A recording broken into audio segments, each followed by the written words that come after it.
Hello students, now let us solve practice set 1.2. See question number 1, page number 7. The following table shows points on a number line and their coordinates. Decide whether the pair of segments given below the table are congruent or not. या table मध्ये आपल्याला काही points दिलेत आणि त्यांचे coordinates दिलेले आहेत आणि आपल्याला काही सेगमेंटच्या पेअर दिलेले आहेत, त्या कॉन्ग्रुएंट आहेत की नाही हे आपल्याला डिसाइड करायचे. पॉइंट्स काय काय दिलेत बघा, A B C D E आणि त्यांचे कोऑर्डिनेट्स इथे खाली दिलेले नंबर्स आहेत. आता फर्स्ट पेअर आपल्याला दिलेली आहे सेग डीई अँड सेग ए बी. दिलेल्या कोऑर्डिनेट वरून आपल्याला हे सेग डीई किती येते आणि सेग ए बी किती येते हे फाइंड करायचं. जर त्यांचं डिस्टन्स इक्वल आलं तर आपण असं म्हणणार की ते कॉन्ग्रुएंट आहेत आणि नाही आलं तर नॉट कॉन्ग्रुएंट. मग सेग डीई किती आहे फाइंड करण्यासाठी आपल्याला डिस्टन्स डीई फाइंड करायला लागेल. डिस्टन्स कसं काढायचं हे आपण आधीच्या प्रॅक्टिस सेट मध्ये शिकलेलो आहोत. तर त्यामध्ये आपल्याला काय करायला लागणार आहे, तर डीई साठी डी चा कोऑर्डिनेट आहे -7 आणि ई चा कोऑर्डिनेट आहे -9. यातला ग्रेटर कोऑर्डिनेट आहे 9. आपल्याला काय करायचं डिस्टन्स फाइंड करताना large coordinate minus small coordinate करायचं आहे. मग आता इथे लार्ज कोऑर्डिनेट 9 आहे आणि स्मॉल कोऑर्डिनेट -7 आहे. Therefore distance D is equal to 9 minus -7. इथे मायनस साइन आले म्हणून त्याला ब्रॅकेट घातलेला आहे. हा मायनस मायनस प्लस होईल. 9 + 7 is equal to 16. Therefore distance D is equal to 16. त्याला फर्स्ट नंबर दिला आपण. सेकंड डिस्टन्स फाइंड करायचं ए बी. त्यासाठी ए चा कोऑर्डिनेट आहे -3 आणि बी चा कोऑर्डिनेट आहे 5. लार्ज कोऑर्डिनेट 5 आहे. Therefore distance A B is equal to 5 minus small coordinate -3 म्हणून तो ब्रॅकेट मध्ये लिहिला. Again this minus minus will be plus. 5 + 3 is equal to 8. Therefore distance AB is equal to 8. त्याला 2 नंबर दिला. आता equation 1 आणि 2 जर ऑब्झर्व केले तर त्यांच्या व्हॅल्यू सेम नाही आलेल्या. 16 आणि 8 म्हणजे RHS are not equal. Since RHS are not equal, their LHS will also not be equal. Therefore, from 1 and 2 we can say that distance DE is not equal to distance AB. या दोन्ही equal नाहीयेत. Equal नाहीत म्हणजेच काय की त्या segment congruent नाहीयेत. Therefore seg DE is not congruent to seg A B. Similarly second question you have to do for homework. अशाच प्रकारे सेगमेंटच्या तुम्ही डिस्टन्स फाइंड करायचं आणि इक्वल नाहीत त्याच्यावरून कॉन्ग्रुएंट नाही हे लिहायचे. आता त्यातलाच थर्ड क्वेश्चन, त्यामध्ये आपल्याला सेग बी आणि सेग एडी कॉन्ग्रुएंट आहेत की नाही हे मेजर करायचे. मग बघा आता बीई साठी बी चा कोऑर्डिनेट 5, ई चा कोऑर्डिनेट 9 आहे. लार्ज कोऑर्डिनेट 9 आहे.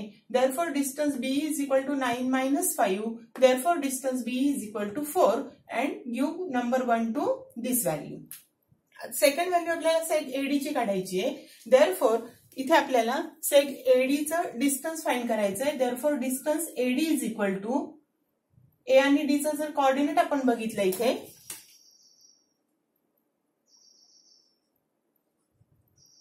ए चा कोऑर्डिनेट -3 आहे, डी चा कोऑर्डिनेट -7 आहे.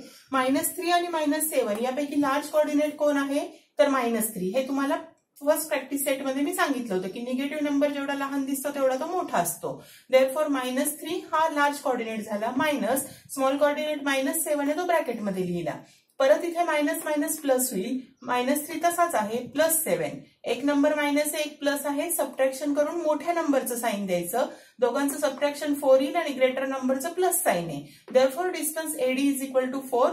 Give number 2 to this value. आता दोन्ही जर आपण ऑब्झर्व केले तर दोन्हींच्या RHS सेम आलेले आहेत म्हणून त्यांच्या LHS पण सेम येतील. Therefore from 1 and 2 distance B is equal to distance AD. पहिल्याचे LHS डिस्टन्स बी, दुसऱ्याचे डिस्टन्स एडी आहे. तर डिस्टन्स इक्वल आले. Therefore we can say that seg BE and seg AD are congruent.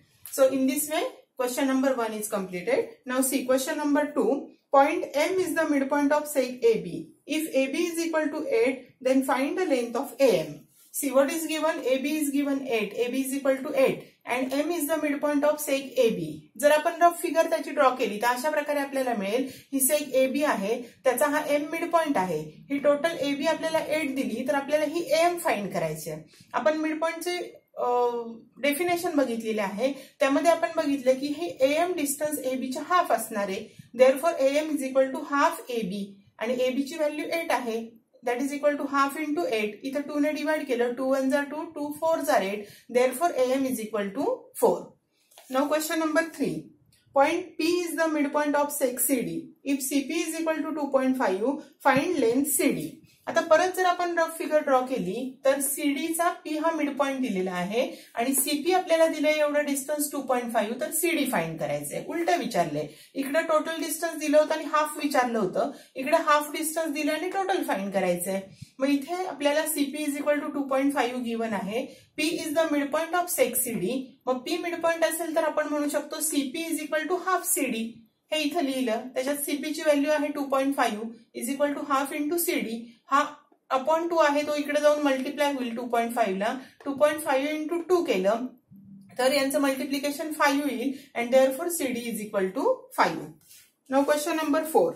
If AB is equal to 5 centimetre, BP is equal to 2 centimetre, AP is equal to 3.4 centimetre, then compare the segments. आता सेगमेंटची comparison कशी करायची आपण बघितलेलं आहे की ज्या सेगमेंटची length कमी असेल ती स्मॉलर असते आणि जिची लेंथ जास्त आहे ती मोठी असते. मग इथे जर आपण सेगमेंटची लेंथ बघितली तर 5 हा सगळ्यात मोठा मेजरमेंट दिलेलं आहे, त्याच्यानंतर 3.4 आहे आणि त्याच्यानंतर 2 आहे. Therefore 5 is greater than 3.4 is greater than 2. पण 5 ही मेजर आहे एबीचं, therefore AB is greater than AP is greater than BP.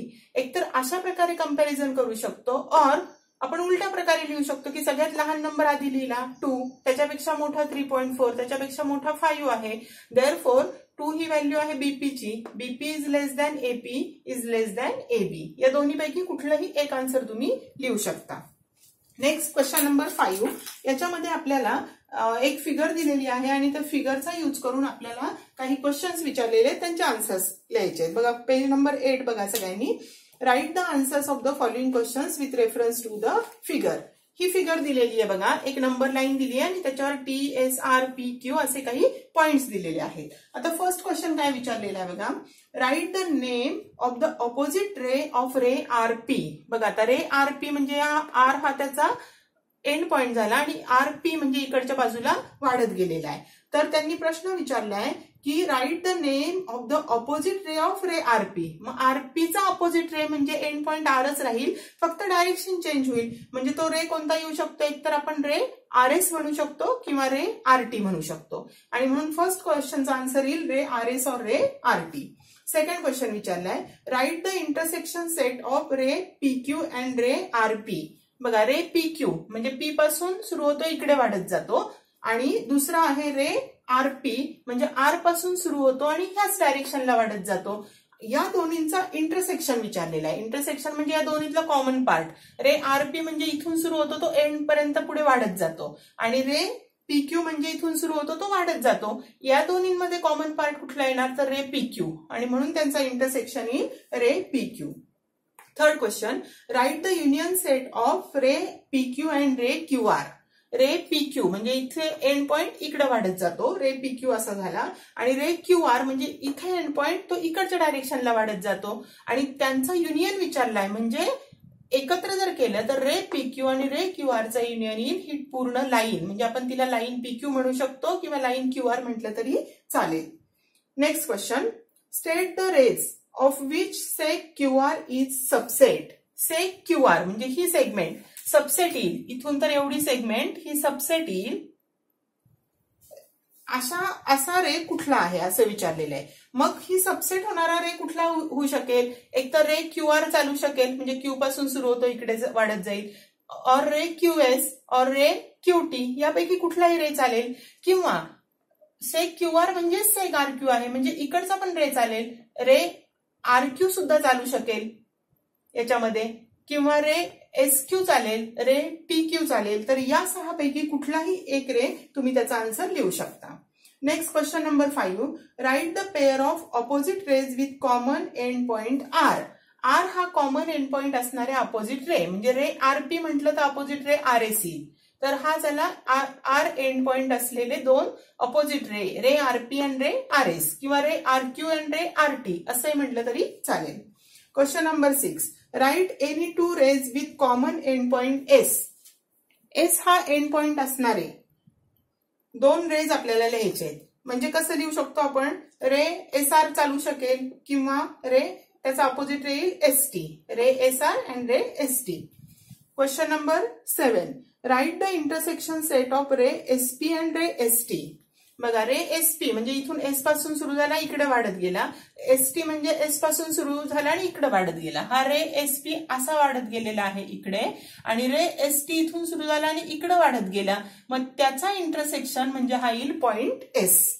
So intersection is point S. In this way question number 5 you have to write in your notebook. हा question जो आहे तो आपण फक्त तोंडी एक्सप्लेन केलेला आहे, तो तुम्ही टेक्स्टबुक मध्ये बघून लिहून काढायचा आहे. क्वेश्चन नंबर 6 बघा आता, त्याच्यात पण आपल्याला एक फिगर दिलेली आहे. Answer the questions with the help of figure.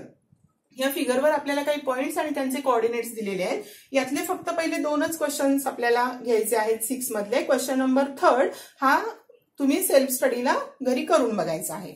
First बघा त्यातला, state the points which are equidistant from point B. B पासून इक्विडिस्टंट असलेले पॉइंट कोणते? इक्विडिस्टंट म्हणजे सारख्या अंतरावर. आता बी पासून जर आपण 2 युनिटला राईट कडे गेलं तर पॉइंट सी येतो, आणि 2 युनिट लेफ्ट कडे गेलं तर पॉइंट ए येतो. म्हणजे इक्विडिस्टंट असणारे पॉइंट मिळाले A and C. So it's answer is point A and point C. Second question, write a pair of points equidistant from Q. Q पासून इक्विडिस्टंट असणारे पॉइंट. आता क्यू पासून 2 युनिट लेफ्ट राईट कडे गेलं तर point P मिळतो, आणि 2 unit left कडे गेलं तर पॉइंट आर मिळतो. Therefore R and P are the points which are equidistant from point Q. तर अशा प्रकारे आपला प्रॅक्टिस सेट 1.2 कम्प्लीट झालेला आहे. त्याच्यातले सगळे क्वेश्चन्स तुम्ही तुमच्या नोटबुकमध्ये लिहून पूर्ण करायचे आहेत.